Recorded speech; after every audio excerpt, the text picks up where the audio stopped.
Salam damai sejahtera di dalam nama Tuhan Yesus Kristus. Kita akan membahas mengenai limited atonement, penebusan yang terbatas. Penebusan yang terbatas ini berarti penebusan itu hanya khusus, efektif bagi orang pilihan. Ini tentu menjadi misteri dalam kehidupan manusia. Siapakah orang pilihan? Tuhan telah menetapkan segala sesuatu sebelum segala sesuatu diciptakan. Termasuk Tuhan telah menetapkan di antara manusia diciptakan siapa yang beroleh penebusan. Dan penebusan itu hanya di dalam dan melalui Yesus Kristus. Berdasarkan anugerah Allah Bapa. Penerapan dari anugerah Allah Bapa dan karya penebusan Yesus Kristus itu dikerjakan pada diri orang-orang pilihan. Tentunya ini merupakan bagian yang sangat esensial dalam kehidupan orang Kristen.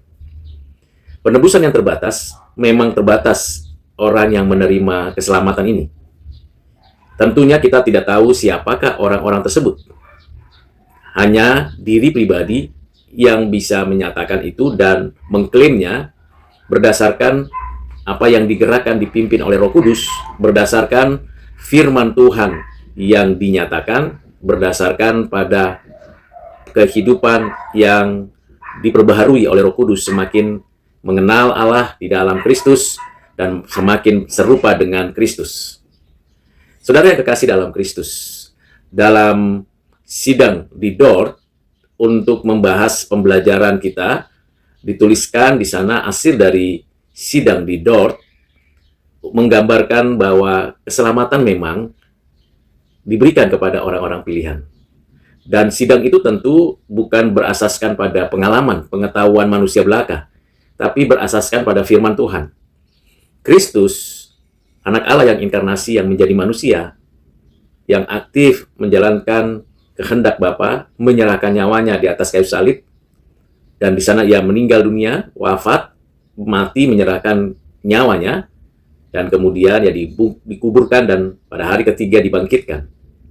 Keselamatan yang dikerjakan Kristus itulah yang menjadi jaminan bagi orang-orang pilihan. Dan keselamatan karya penebusan Kristus itu memang memiliki cakupan dan kekuatan yang luas dan dapat cukup untuk menyelamatkan setiap orang yang berdosa. Semua orang telah berbuat dosa dan semua orang telah mengakukan kejahatan. Sehingga keselamatan yang dikerjakan Kristus itu cukup untuk menebus semua orang. Dari Adam sampai akhir zaman. Tetapi hanya efektif bagi orang-orang pilihan.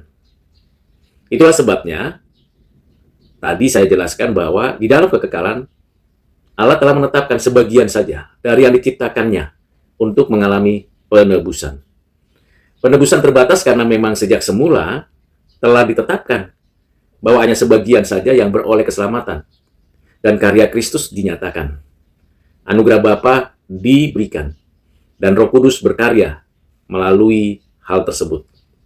Saudara yang kekasih dalam Kristus, bagian ini memang tidak mudah untuk dicerna, untuk diterima, bahkan untuk menjadi dasar untuk kita percaya. Tetapi berdasarkan asas kebenaran inilah, orang Kristen memiliki kepastian keselamatan, jaminan bahwa saya sudah beroleh keselamatan di dalam Kristus berdasarkan anugerah Allah dan sungguh-sungguh saya menikmati kehidupan yang baru. Jaminannya, Bapa yang beranugerah, Kristus yang menebus dengan nyawanya, dan Roh Kudus yang memeteraikan dan menjaminnya. Penebusan terbatas. Itu berarti ada sebagian yang tidak ditebus. Dan sebagian yang tidak ditebus tidak punya hak untuk menuntut keadilan. Karena memang kenyataannya, sebagian yang tidak ditebus itu memang telah berbuat dosa, telah kehilangan kemuliaan Allah. Faktanya, manusia semua meninggal dunia. Namun bagi sebagian yang diterima oleh Allah, didasarkan pada ketetapan Allah sebelumnya, dan didasarkan pada anugerah Allah dan karya Kristus, maka tentulah orang-orang yang mengalami penebusan yang terbatas dan terhisap di dalamnya, bersyukur, berterima kasih, dan tentu menjadi misteri mengapa saya mengalami penebusan terbatas, sementara yang lain tidak.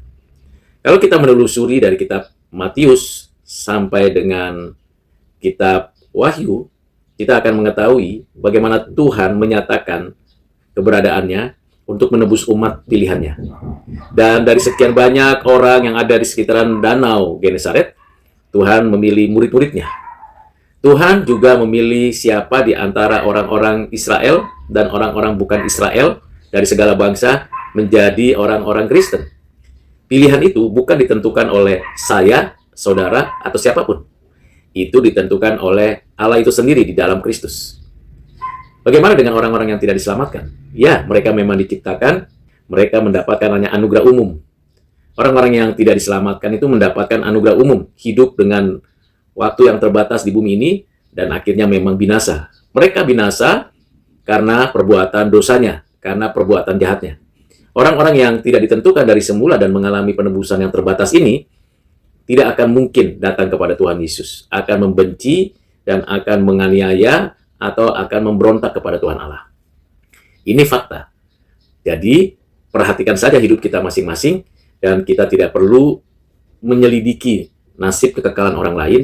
Yang perlu, apakah saya pribadi meyakini bahwa saya adalah orang pilihan. Kristus menebus secara terbatas, tapi kuasanya meliputi seluruhnya. Dan orang-orang yang ditebus ini, yang memiliki hidup yang baru ini, akan terus berjuang untuk membangun peradaban manusia bagi kemuliaan Tuhan. Seumur hidup sampai kedatangannya kembali, memulihkan segala sesuatu. Kiranya pengajaran ini menjadi pengajaran yang perlu untuk direnungkan. Tidak mudah memang, dan rasa ketidakadilan muncul di situ, pertanyaan-pertanyaan yang menggelitik pikiran dan hati mungkin akan timbul, seperti Tuhan dianggap tidak adil, merasa diri paling benar, dan sebagainya. Memang itu akan menjadi problem dalam hati dan pikiran. Tapi ada juga yang tidak peduli, yang tidak memperhatikan. Apapun respon ketika bicara tentang limited atonement, penebusan terbatas, tentu itu menjadi kebebasan manusia. Tetapi respon tidak mengubah keputusan Allah di dalam Kristus oleh Roh Kudus-Nya, bahwa hanya sebagian saja yang ditebus, yang mengalami hidup kekal di langit dan bumi yang baru. Yang lainnya mengalami kebinasaan. Kiranya Tuhan menolong saya dan saudara untuk mengerti bagian ini, sehingga ini menjadi jaminan bagi saya dan saudara yang merasakan kehidupan yang baru di dalam Kristus, dan fokusnya hanya bagi kemuliaan Tuhan. Tuhan Yesus memberkati saudara. Amin.